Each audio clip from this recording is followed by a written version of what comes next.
గారు మనతోటి సింగళూరు వెంకటేష్ గారు ఉన్నారు, రాజకీయ విశ్లేషకులు. వెంకటేష్ గారు గుడ్ మార్నింగ్ అండి.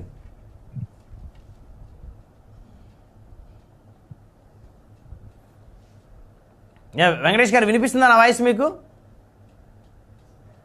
ఒకసారి అన్మ్యూట్ చేయండి. ఒకసారి మీరు మ్యూట్లో ఉన్నారు, ఒకసారి అన్మ్యూట్ చేయండి. మీ వాయిస్ మ్యూట్లో. యా గుడ్ మార్నింగ్ బ్రహ్మణ.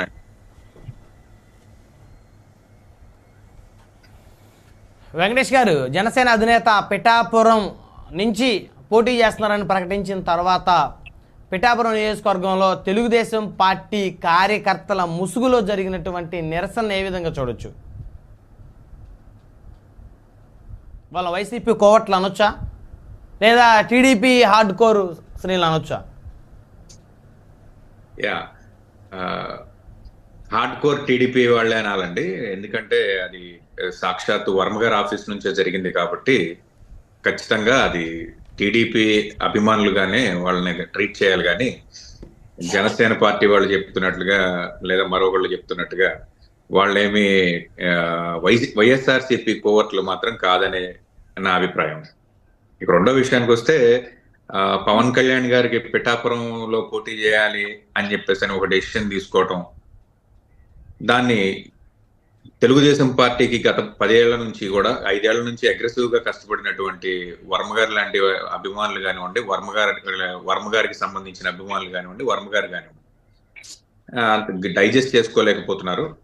ఇది కొంచెం బాధాకరమైన విషయమే. మొదటి నుంచి నేను చెప్తున్నట్లుగా త్యాగాలన్నీ కూడా జనసేన పార్టీ వాళ్ళే చేయాలి. కాబట్టి ఖచ్చితంగా నేను అనుకోవడం పవన్ కళ్యాణ్ గారు మనసు మార్చుకుని మరో నియోజకవర్గానికి వెళ్తారేమో అని నేను అనుకుంటున్నాను. ఇక జనసేన పార్టీ వారు చెప్పినట్లుగా కోవర్ట్లుగా తీసుకుంటారా, లేకపోతే 1,00,000 మెజార్టీ వస్తుందా, లేకపోతే 50,000 మెజార్టీ వస్తుందా అనేది కూడా మనం చూడాల్సిన అవసరం ఉంది. వాళ్ళు అనుకుంటున్నట్టు పిఠాపురంలో గెలుపు జనసేన అధినేతకి అంత సామాన్యమైన విషయం ఏం కాదు, అంత నల్లేరు మీద నడక కూడా ఏం కాదు.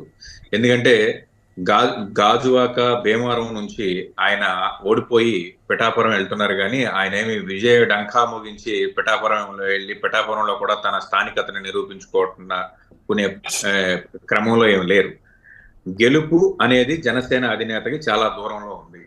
ఈ గెలుపుని తన ఇంట్లో పెట్టుకోవడానికో లేకపోతే గెలిచి అసెంబ్లీకి వెళ్ళడానికి తను చాలా సేఫ్ నియోజకవర్గం ఏది అని చెప్పేసి వెతుక్కుని చీమలు పెట్టిన పుట్టలో పాములు దూరినట్టుగా వర్మ గారు లాంటి హార్డ్ కోర్ తెలుగుదేశం పార్టీ నాయకులు పెట్టిన పుట్టలోకి ఈ రోజు పవన్ కళ్యాణ్ గారు వెళ్తున్నట్టు నేనైతే భావిస్తున్నాను.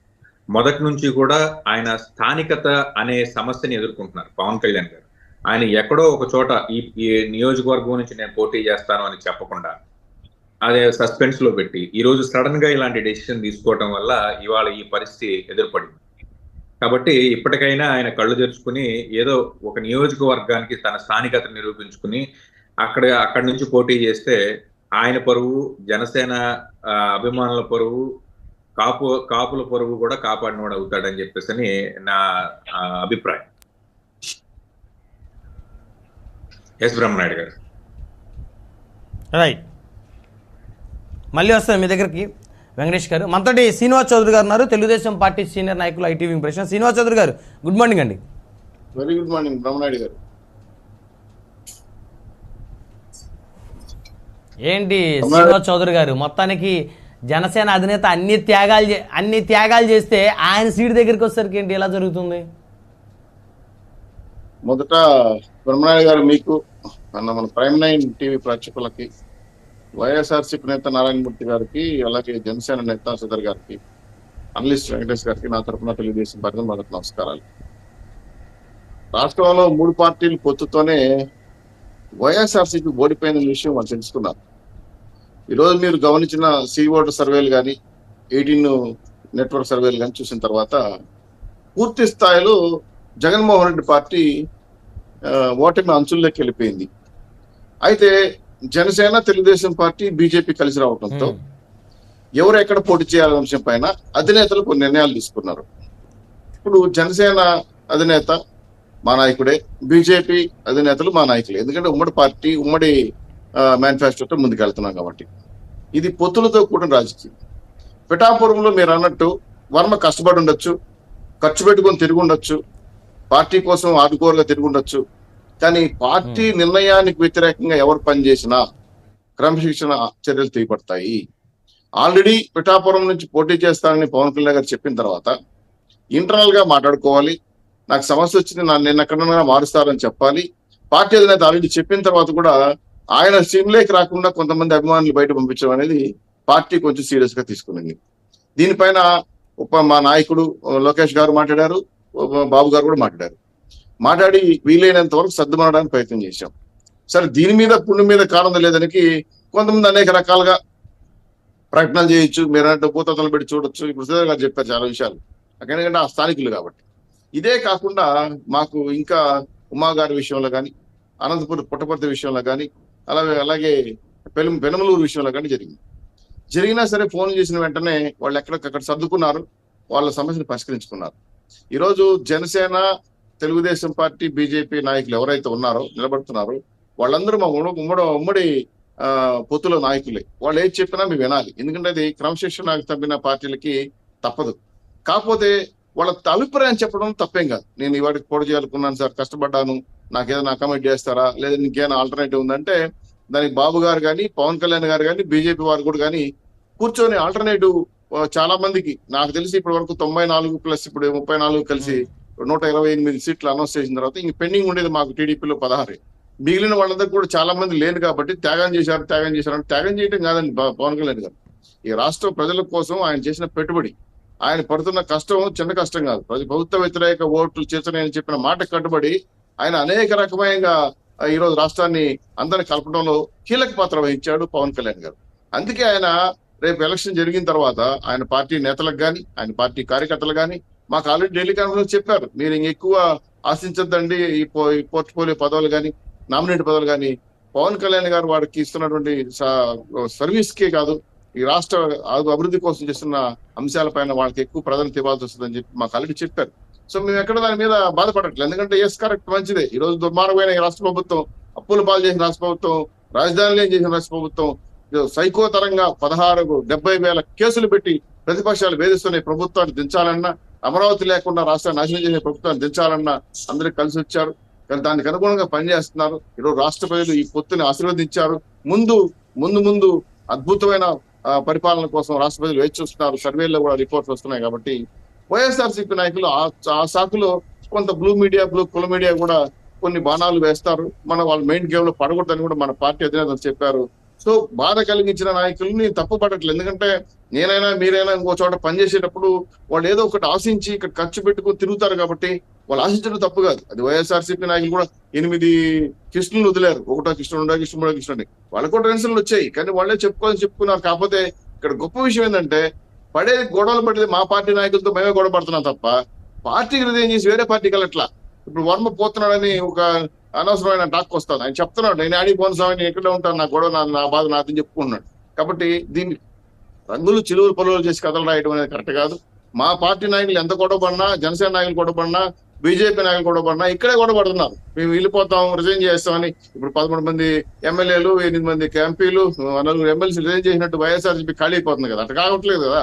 కాబట్టి ప్రజలు ఆమోదించారు, ప్రజలు బ్రహ్మాండం పడుతున్నారు. కాబట్టి రాబోయే రోజుల్లో వైఎస్ఆర్సీపీకి శంకరవీరి మాన్యాలు పట్టించిపోతున్నాం. దానికి జగన్మోహన్ రెడ్డి గారు ఈరోజు అక్కసి కక్కుతున్నారు వాళ్ళ పార్టీ నాయకులు. వాళ్ళు ఈరోజు పవన్ కళ్యాణ్ పిఠాపురం పోటీ చేస్తే మేము చెప్తాను, టీడీపీ కట్టుబడి ఉంది. 50,000 కదా మిత్రుడు చెప్పినట్టు 1,00,000 ఓట్లతో ప్రజలు గెలిపించడానికి తెలుగుదేశం పార్టీ కార్యకర్తలు కంకణ కొట్టి కూర్చున్నారు.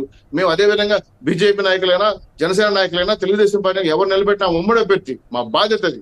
కట్టుబడి నిర్ణయాన్ని కట్టుబడి పనిచేయాల్సిన బాధ్యత. అంతేగాని ఎవరో కోవట్లని ఇంకో రకంగా నిజమేనండి వాస్తవం. ఎందుకంటే బీజేపీ నాయకుల ద్వారా కథనాలు నడుపుతూ పార్టీలే కొంతమంది కోవట్లు పంపించాలని ప్రయత్నం జరుగుతోంది. దానికి కూడా పార్టీ కూడా సీరియస్ గా అలిగేషన్స్ తీసుకొని వాళ్ళు ఎవరైతే వస్తున్నారో దూరం పెడుతున్నాం. మాకు ఆ పేర్లు కూడా తెలుసు, అయినా చెప్పదలుచుకోలేదు, అవసరం లేదు. శ్రీనివాస్ చౌదరి గారు ఒక్క మాట వినండి. శ్రీనివాస్ చౌదరి గారు గతంలో అనేక సందర్భాల్లో జనసేన అధినేత నేను ఏదైతే నిర్ణయం తీసుకున్నానో రాష్ట్ర భవిష్యత్తు కోసం తెలుగుదేశంతో కలిసి ముందుకు పోతా ఉన్నాం, సో నేను తీసుకున్న నిర్ణయాన్ని కనుక వ్యతిరేకిస్తే మిమ్మల్ని కోవర్ట్లుగా పరిగణించాల్సి వస్తుంది అనేటువంటి ఒక పెద్ద లైన్ కూడా మాట్లాడిన పరిస్థితి ఉంది. అయితే మరి తెలుగుదేశం ఎందుకని ఆ మాట మాట్లాడలేకపోతా ఉంది టీడీపీ అధినేత చంద్రబాబు నాయుడు గారికి తీసుకున్నటువంటి ఆయన నిర్ణయం కూడా ఉంది కదా, దీంట్లో ఇద్దరు కలిసే కదా పొత్తు పెట్టుకుంది. మరి పొత్తులో ఉన్నటువంటి ఒక పార్టీ అధ్యక్షుడు టికెట్కి సంబంధించి ఈ విధమైన నిరసనలు తెలియజేస్తే ఒక్క టీడీపీ నేత కూడా మిమ్మల్ని వైసీపీ కోవట్లుగా పరిగణించాల్సి వస్తుంది, పార్టీ లైన్ కనుక దాటితే. జనసేన అధినేత మన కోసం ఎన్నో త్యాగాలు చేశారు, తన సోదరుడు నాగబాబు టికెట్ని కూడా త్యాగం చేశారు, దయచేసి ఎవరో కూడా తొందరపడదు, లేకపోతే మిమ్మల్ని కోవట్లుగా పరిగణిస్తాం అనేటువంటి మాట ఎందుకు మాట్లాడలేకపోతున్నారు శ్రీనివాస్ చౌదరి గారు? మీరు మంచి ప్రశ్న వేశారు బ్రహ్మనాయుడు గారు.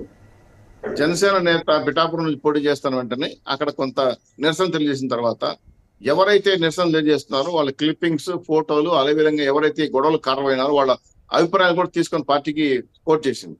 వెంటనే పార్టీ ఆఫీస్ నుంచి మా పార్టీ నాయకులు ఫోన్ చేసి, మీరు అన్నారు కోర్టు అని, మా వాళ్ళు కోర్టు అనలా, మీరు పార్టీ నిర్ణయాన్ని అమలు చేయకపోతే పార్టీని సస్పెండ్ చేస్తాం, వినకపోతే తీసేస్తామని వార్నింగ్ ఇచ్చారు. ఇది బహిరంగంగా బయట ప్రకటించకపోవచ్చు, అంటే మీ ద్వారా టీవీల ద్వారా మాధ్యమాలు చెప్పలా.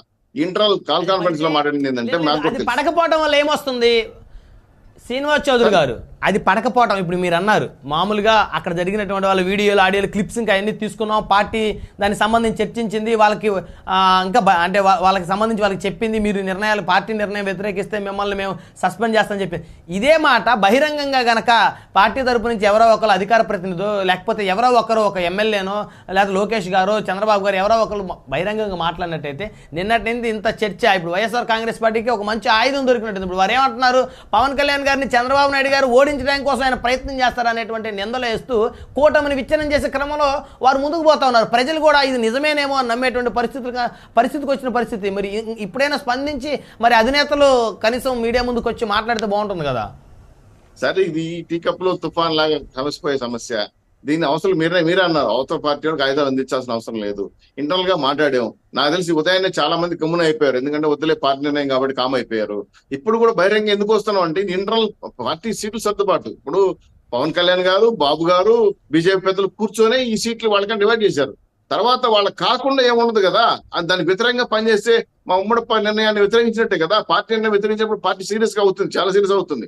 మేము ఆ విషయంలో బహిరంగ ప్రకటించకపోయినా ప్రతి ఎవరైతే వ్యక్తి దాంట్లో ఒక లేడీస్, 2-3 లేడీస్ కూడా మాట్లాడారు. వాళ్ళకు కూడా ఫోన్ చేసి మా మహిళా అధ్యక్షులు సీరియస్ గా వార్నింగ్ ఇచ్చింది, మీకు పార్టీ సభ్యత ఉంటే తీసేలా బారేస్తామని చెప్పింది. పార్టీ నిర్ణయం ఇది, మీరు ఏదో ఎలా బిహేవ్ చేస్తారని చెప్పి వార్నింగ్ ఇవ్వడంతో వాళ్ళు సారీ చెప్పుకొని మాకు బాధ కలిగింది, మా వర్మ గారు చాలా కష్టపడ్డారు అంటే ఉంటే అభిమానం ఉండొచ్చు కదా. ఇట్లా వర్మ గారి మీదనో, లేదా బ్రహ్మనాయుడు గారి మీదనో, లేదా మన నారాయణమూర్తి గారి మీదనో, లేదా శ్రీధర్ గారి మీద అభిమానం వేరు, దాన్ని వ్యక్తపరచడం వేరు. అంతేగాని పార్టీ నిర్ణయాలకు వ్యతిరేకంగా శిక్షణ కమిషన్ అతీతంగా ప్రవేశిస్తే మాత్రం ప్రొవోక్ చేసినట్టు ఉంటుంది, రెచ్చగొట్టే విధానాలు కరెక్ట్ కాదని చెప్పి ఇది అన్ని నియోజకవర్గం పాకుతుందని చెప్పి వార్నింగ్ ఇచ్చడంతో ఈరోజు మార్నింగ్ చాలా వరకు కామ్ అయిపోయారు. మీకు తెలుస్తుంది, నాకు తెలిసి జరగకపోవచ్చు. కాకపోతే ఈ సంఘటన అనవసరంగా వేరే వాళ్ళకి దాన్ని ఆయుధంగా మార్చకూడదని ఆలోచన ముందుకెళ్తున్నాం. తెలుగుదేశం, జనసేన, బీజేపీ క్రమశిక్షణ కలిగిన పార్టీలు మా పార్టీలో వచ్చిన తాత్కాలిక ఆవేశాలతో జరిగే సమస్యలే కానీ ఎప్పటికప్పుడు టీకప్లో తుఫాను తగ్గిపోతే కానీ దీన్ని వేరే వాళ్ళు క్యాష్ చేసుకోవాలంటే ఎంతగానో అమాయకం లేదు. వాళ్ళు ఆల్రెడీ మీరు చూడండి, కావాలంటే 5 ఏళ్ళు సమానంగా లేవు, దగ్గరకు వస్తే మాత్రం పిడికిడి పెట్టుకొని కొట్టామంటే బొమ్మ కనిపెట్టి దిమ్మ తిరిగి మైండ్ బ్లాక్ అవుతున్న విషయాన్ని అన్ని పార్టీలు తెలుసు. కాబట్టి ఎక్కడ ఉండాలో అక్కడ ఉన్నారు, ఎక్కడ నెగ్గాలో ఎక్కడ తగ్గాలో తెలుగుదేశం పార్టీకి అందుకు తెలుసు. కాబట్టి రాష్ట్ర వ్యాప్తంగా విడుదల చేసిన అన్ని నియోజకవర్గాల్లో అభ్యర్థులందరూ కూడా బేషరత్తుగా లక్షల కోట్ల మెజార్టీ గెలిపించేదానికి కార్యకర్తలు కార్యోన్ముఖులైనారు. ఆ విషయాన్ని గుర్తుపెట్టుకోండి. ఇది తెలిసిన వైకాపా నాయకులు ఇలాంటి శిక్షలు పెట్టడానికి ప్రయత్నం చేస్తారు. వీటికి మేము ఎవరము భయపడము, వాటి గురించి మాట్లాడాల్సిన అవసరం కూడా లేదు. కాబట్టి ధైర్యంగా ముందుకెళ్తున్నాం. 100% సక్సెస్ఫుల్ రిజల్ట్ 10% వస్తుందని నమ్మకం మా కాంగ్రెస్ ప్రజలు ఇచ్చారు. ఆ దిశగా పయనం చేస్తున్నాం. మా సూపర్ 6 కానీ, మా హామీలు కానీ 17 చూడండి, బహిరంగ సభ చూడండి. మంగళగిరిలో జరగబోయిన బహిరంగ సభ 150 ఎకరాల ప్రధాని దగ్గర వస్తారు. జగన్మోహన్ రెడ్డి గారు బట్టలు బెరికే పోతారు. మీకు తెలుసో తెలీదో, రేపు పవన్ కళ్యాణ్ గారు, చంద్రబాబు నాయుడు గారు, మోడీ గారు పేరు మీద కూర్చున్న తర్వాత స్పీచ్ నండి. ఆల్రెడీ మాకు తెలుసు, కొన్ని విషయాలు తెలిసింది. మోడీ గారు మాట్లాడే మాటలు ఈ రాష్ట్రానికి ఎంత డబ్బులు ఇచ్చారు, ఏ విధంగా పగదారు ఎప్పటించి బట్టలు నొక్కారని పైన గుడ్డలు బెరికేపోతున్నారు వైఎస్ఆర్సీపీ నాయకుల్ని. ఇది చూసుకోండి, మీకు దమ్ము ఉంటే, ధైర్యం ఉంటే. ఇప్పుడు కూడా చెప్తున్నా, మీరు పెట్టిన డబ్బులు, ఖర్చు పెట్టిన డబ్బులు లెక్కలు చెప్పే పరిస్థితుల్లో ఉండలేని పరిస్థితులు ఉంది కదా. ఇప్పుడు నారాయణమూర్తి గారు నవ్వచ్చు కావట్లేదు, ఎందుకంటే పరిస్థితులు వాళ్ళకి అనుగుణంగా మార్చుకోవచ్చు కాదనట్లా. కాకపోతే ఏంటంటే రేపు ప్రజల ముందు ఈ నవ్వులాటలు పనికిరావు కాబట్టి, రాష్ట్రంలో నిజాలు తెలుసు కాబట్టి, ప్రజలందరూ కూడా తెలుసుకున్నారు కాబట్టి, ఇంకా రాబోయే రోజులందరూ కూడా వీళ్ళకి శంకరగిరి మాన్యాలే, తస్మత్ జాగ్రత్త, తప్పు చేయని వాళ్ళందరూ జైలుకు పోతారు, రాష్ట్ర ఆస్తులు ధ్వంసం చేశారు, రాష్ట్రాన్ని పూర్తి స్థాయిలో అప్పుల పాలు చేశారు కాబట్టి ఆ తప్పులు చేసిన అందరికి కూడా ఖచ్చితంగా చుక్కలు కనబడతాయి. తెలుగుదేశం పార్టీ నేతలు కానీ, జనసేన నేతలు కానీ, బీజేపీ నేతలు కానీ దీన్ని కట్టుబడి ఉన్నారు. ఆల్రెడీ చెప్పారు కూడా ఇంకా సర్దించుకోవడానికి. కొంతమంది ఐఏఎస్ ఐపీఎస్ అధికారులు ఆల్రెడీ తిరుగుతున్నారు, కష్టాలు పాలవుతున్నారు, రెడ్ బుక్ చూస్తున్నారు. పరిస్థితులకు అనుగుణంగా మారకపోతే రేపు ఎలక్షన్ కమిషన్ సీరియస్ గా తీసుకున్న విషయం కూడా తెలుసు. కాబట్టి వీటన్నింటినీ కూడా గుర్తించి మా గెలుపు, మా అభ్యర్థుల గెలుపు, మా పార్టీ గెలుపు రాష్ట్ర భవిష్యత్తుకి ముందు బంగారు బాట వేయాలి ఉద్దేశంతో ముందుకెళ్తాం. ఇటువంటి చిన్న చిన్న సమస్యలు మేము పట్టించుకోం, ఖచ్చితంగా సర్దుకుంటాం. మాకు ఎన్ని ఇబ్బందులు అన్నదమ్ముల్లా కొట్లాడతాం కానీ దుర్మార్గంగా అక్క చెల్లెల్ని బయట తోసేసి, అమ్మను బయట తోసేసి, కుటుంబ సభ్యులు విచ్చలవిడి చేసుకునే పరిస్థితిలో